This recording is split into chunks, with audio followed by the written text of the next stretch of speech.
Всем привет, и сегодня мы поговорим про новый фильм «Винни-Пух. Кровь и мед». Всем нам знакома история о мальчике и его игрушечном мишке.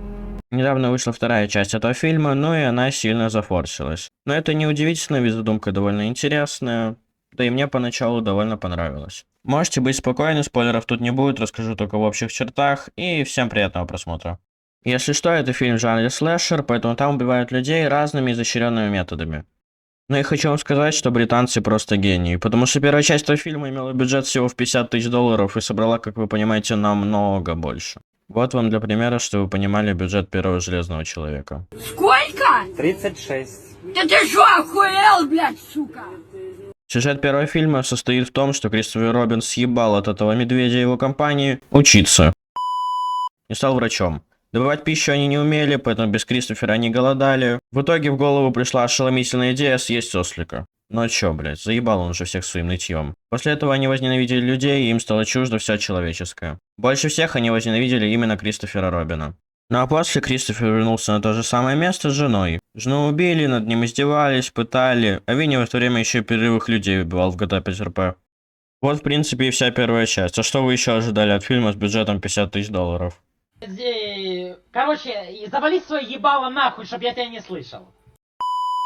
Но во второй части бюджет аж в 10 раз больше. Какая небывалая щедрость. По сюжету, после резни в Старкровом лесу, Кристоферу перестали доверять почти все горожане. Но это, в принципе, очевидно, он единственный, кто остался после этой резни и жив, а Винни и Пятака и след простыл. Спецэффекты стали на уровень выше, а кроме Винни и Пятака появилась сова, ну и тигра. И были им даны имена. Сова, кролик, я, пятачок и, разумеется, Винни-Пух. Кролик. Если вы думаете, что на Винни-Пухе все закончится, то вы очень ошибаетесь. Нас еще ждет внимание: Бэмби расплата, Питер Пен кошмар в Нетляндии и Пиноккио развязанный. Да что ты, черт побери, такое несешь? Да и Винни-Пух получит третью часть. Похоже, британцы решили доить малокачественные слэшеры по полной. Но на этом мы будем заканчивать. Всем пока, любите маму, не болейте. А самое главное, перестаньте форсить эту хуйню, иначе британцы и дальше будут доить подобный кал. Подпишитесь и поставьте лайк, и всем пока. Называй меня Скуф, я Скуф, из банок пивных себе строю